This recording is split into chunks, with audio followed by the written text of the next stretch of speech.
Kita buka untuk mengawali ibadah kita, kita buka lagu Tuhan pada nomor 400.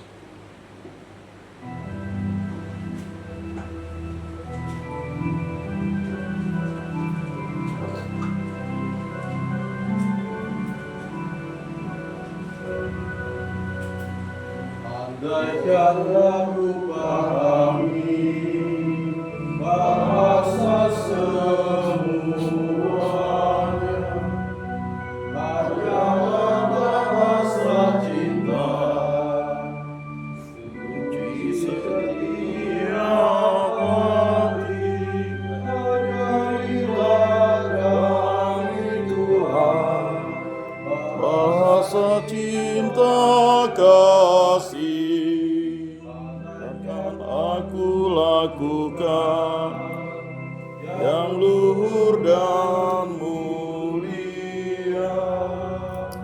Jika tanpa cinta kasih hampa dan tak berguna, berilah kami Tuhan bahasa cinta kasih.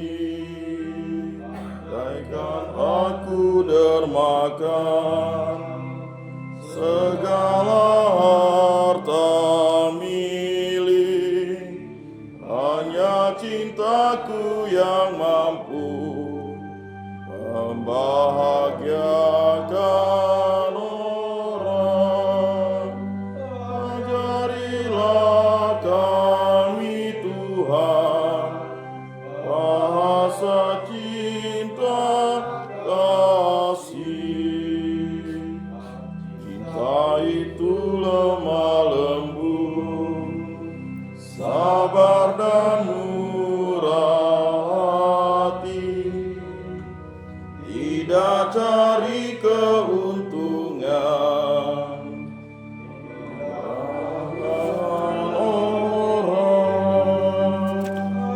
Ajarilah kami Tuhan bahasa cinta kasih.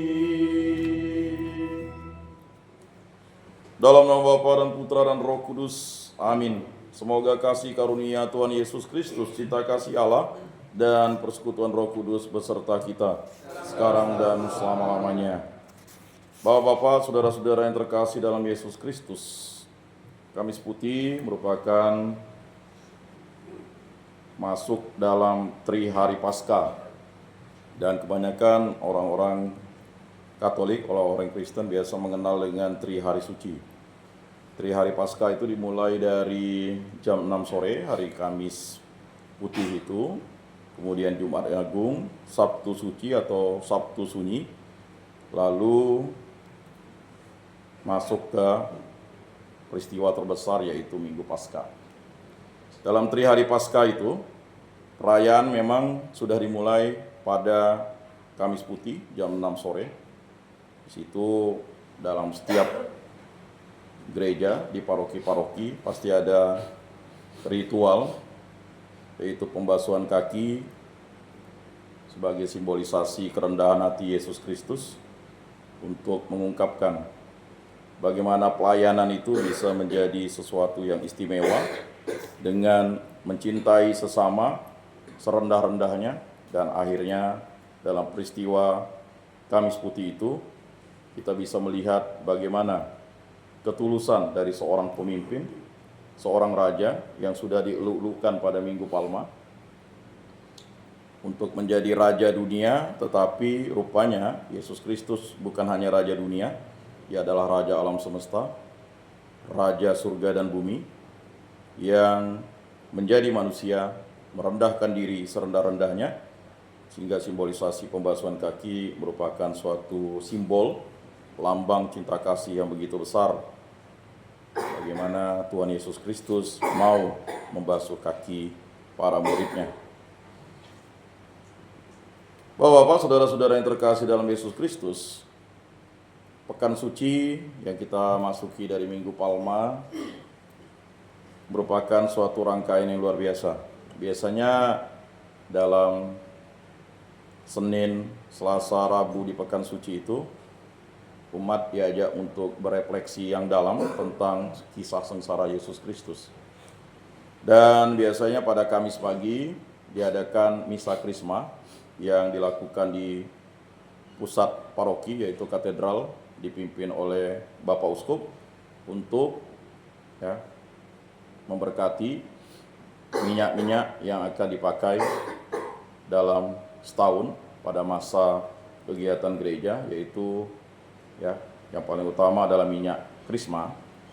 Karena banyak orang itu salah paham, selalu katakan sakramen krisma. Sebenarnya sakramen penguatan, minyaknya adalah minyak krisma.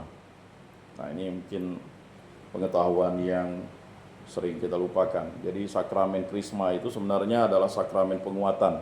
Minyaknya disebut minyak krisma. Dari minyak zaitun. Karena itu berdasarkan Biblis atau kitab sucinya, 40 hari 40 malam Nabi Nuh terombang-ambing di air bah.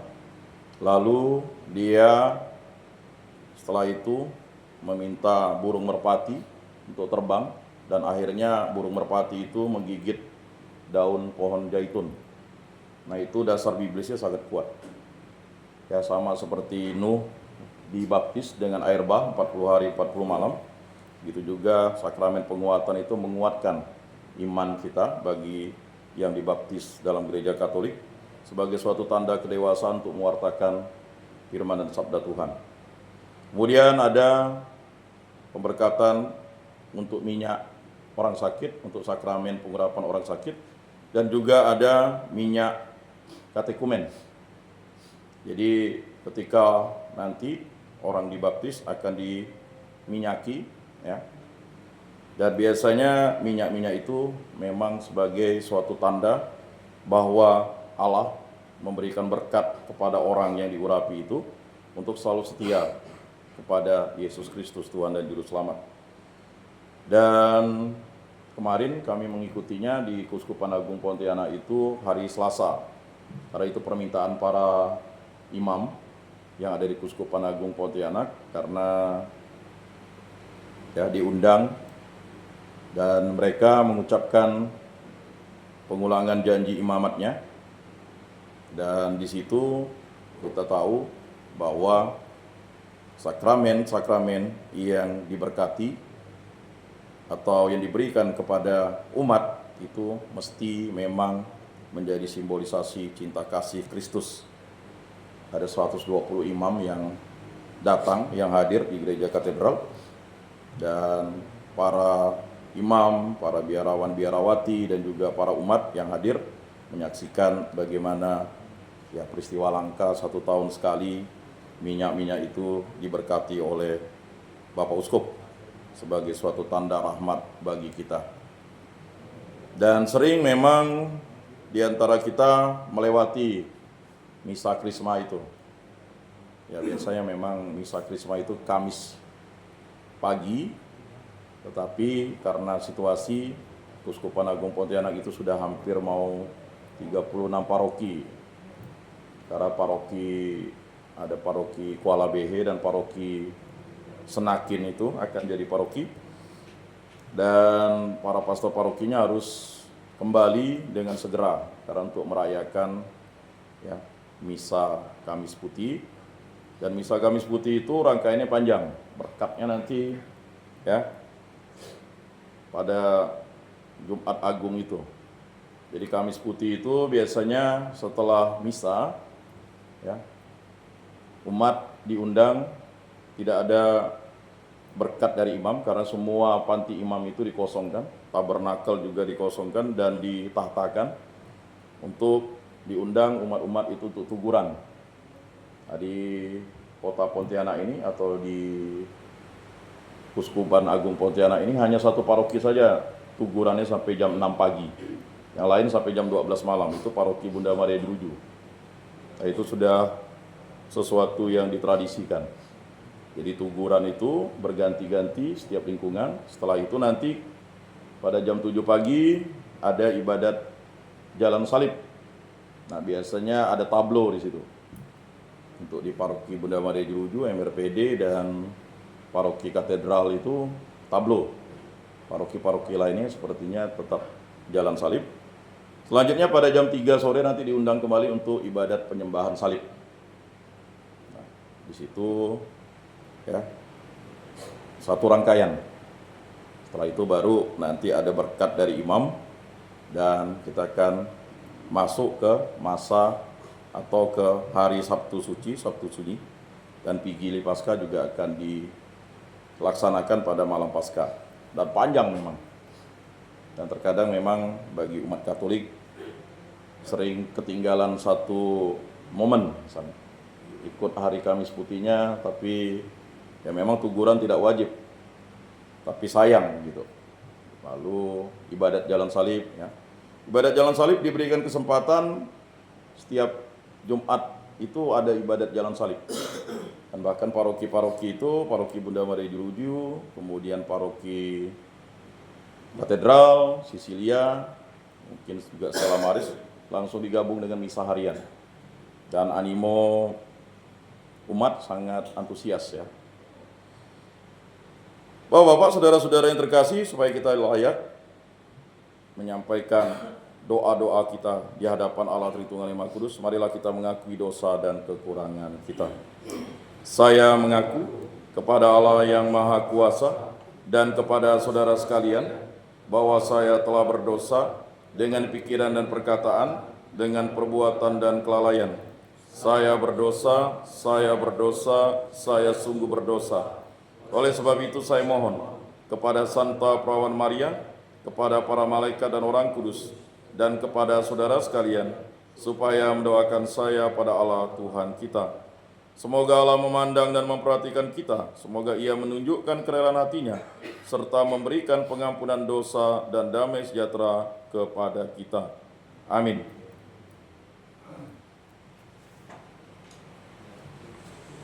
Kemudian mata baki 370. Mohon maaf, Tuhan kasih 370.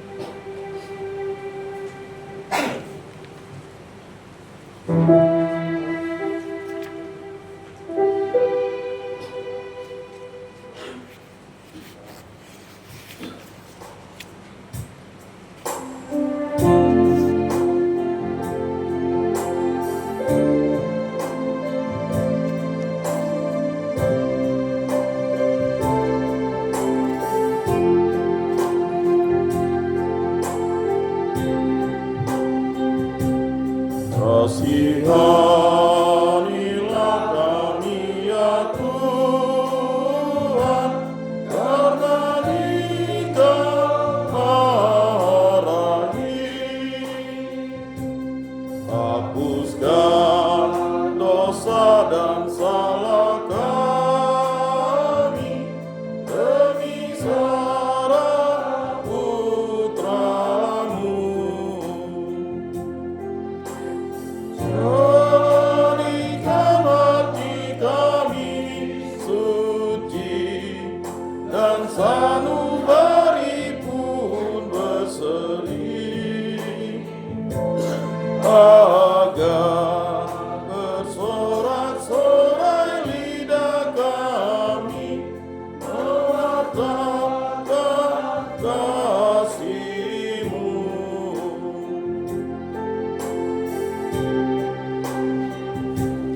Kami bagaikan anak yang hilang, yang tinggalkan rumah Bapa. Padamu kami pulang kembali dengan tobat dan pasrah.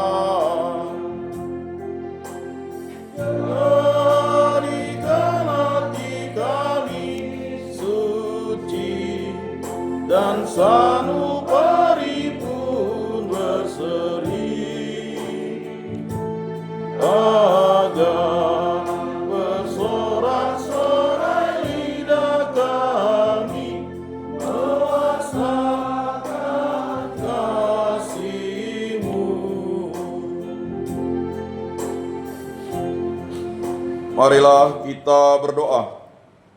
Ya Allah, dalam perjamuan malam yang amat kudus, Engkau menganugerahkan rahmat karunia sakramen yang paling terkasih, yaitu sakramen Ekaristi. Putra Tunggal-Mu menyerahkan dirinya kepada kematian, mempercayakan kepada gereja kurban yang baru dan kekal, serta perjamuan cinta kasih-Nya. Semoga kami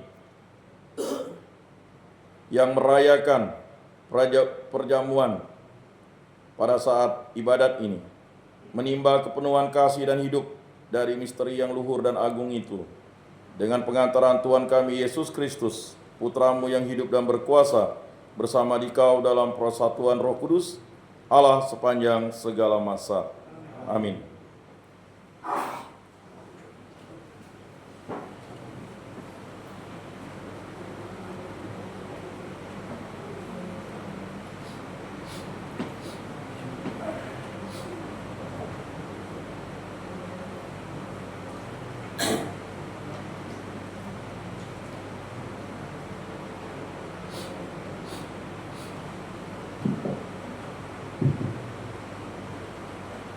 Ketetapan tentang perjamuan Paskah. Bacaan dari kitab Keluaran. Pada waktu itu berfirmanlah Tuhan kepada Musa dan Harun di tanah Mesir. Bulan ini akan menjadi permulaan segala bulan bagimu. Bulan yang pertama bagimu tiap-tiap tahun. Katakanlah kepada segenap umat Israel, pada tanggal 10 bulan ini hendaklah diambil seekor anak domba oleh kamu masing-masing menurut kaum keluarga. Seekor anak domba untuk tiap rumah tangga. Tetapi jika rumah tangga itu terlalu sedikit jumlah anggotanya untuk menghabiskan seekor anak domba, maka hendaklah ia bersama dengan tetangga yang terdekat mengambil seekor menurut jumlah jiwa. Tentang domba itu, kamu harus membuat perkiraan menurut keperluan tiap-tiap orang. Anak domba itu harus jantan, tidak bercacat, dan harus berumur 1 tahun. Kamu boleh mengambil domba, boleh juga kambing. Anak domba itu harus kamu kurung sampai tanggal 14 bulan ini. Lalu seluruh umat Israel yang berkumpul harus menyembelihnya pada senja hari. Darahnya harus diambil sedikit dan dioleskan pada kedua tiang pintu dan ambang atas dari rumah tempat orang-orang makan anak domba itu. Pada malam itu juga mereka harus memakan dagingnya yang dipanggang. Daging panggang itu harus mereka makan dengan roti yang tidak beragi dan sayur pahit. Beginilah kamu harus memakannya. Pinggangmu berikat, kakimu berkasut, dan dengan tongkat di tanganmu. Hendaknya kamu makan dengan cepat-cepat. Itulah Paskah bagi Tuhan. Sebab pada malam ini aku akan menjelajahi negeri Mesir dan membunuh semua anak sulung, baik anak sulung manusia maupun anak sulung hewan. Dan semua dewata Mesir akan kujatuhi hukuman. Akulah Tuhan. Adapun darah domba itu menjadi tanda bagimu pada rumah-rumah tempat kamu tinggal. Apabila aku melihat darah itu, maka aku akan melewati kamu. Jadi tidak akan ada tulah kemusnahan di tengah-tengah kamu pada saat aku menghukum negeri Mesir. Hari ini harus menjadi hari peringatan bagimu, dan harus kamu rayakan sebagai hari raya bagi Tuhan turun-temurun. Demikianlah sabda Tuhan. Syukur kepada Allah.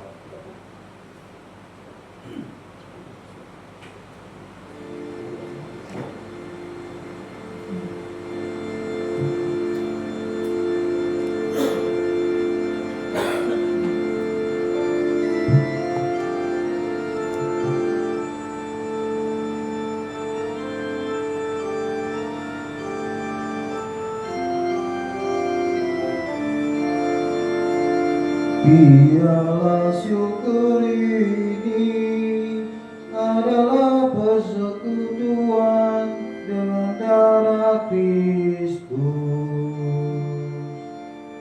Biarlah syukur ini adalah persekutuan dengan darah Kristus. Bagaimana akan ku balas Tuhan segala kebaikannya kepadaku? Aku akan mengangkat piala keselamatan dan akan menyerukan nama Tuhan. Biarlah syukur ini Adalah persekutuan dengan darah Kristus. Sungguh berharga di mata Tuhan kematian semua orang yang dikasihinya. Aku hamba-Mu, anak sahayamu, Engkau telah melepaskan belengguku.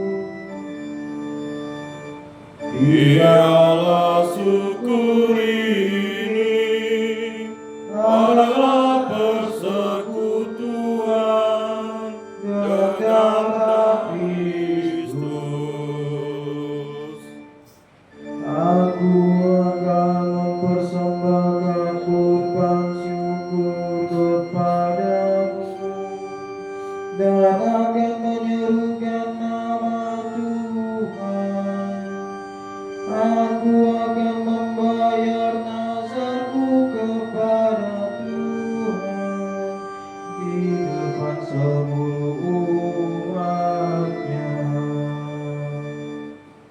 Biarlah syukur ini adalah persekutuan dengan darah Kristus.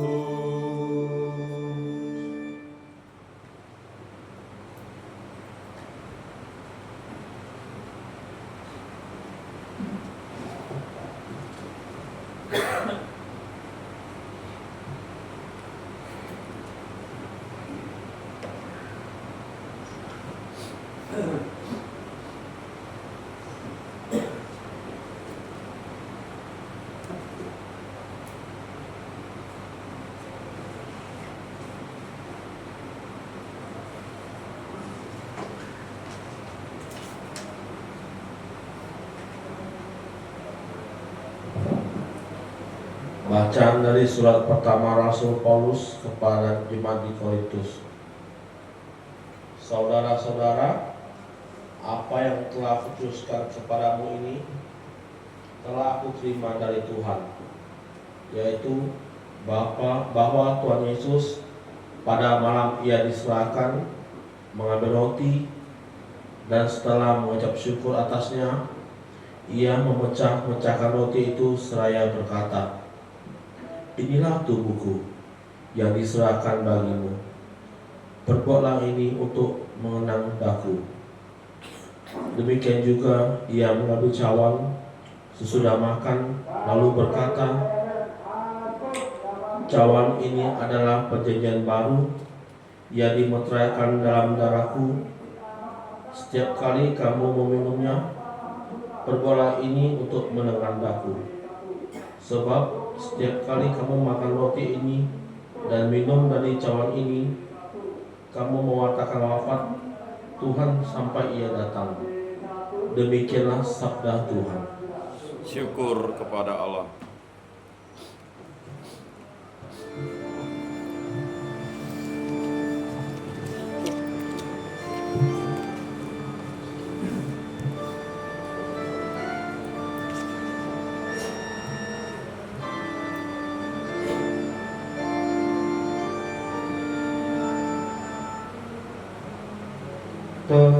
Terpujilah Kristus Tuhan Raja mulia dan kekal.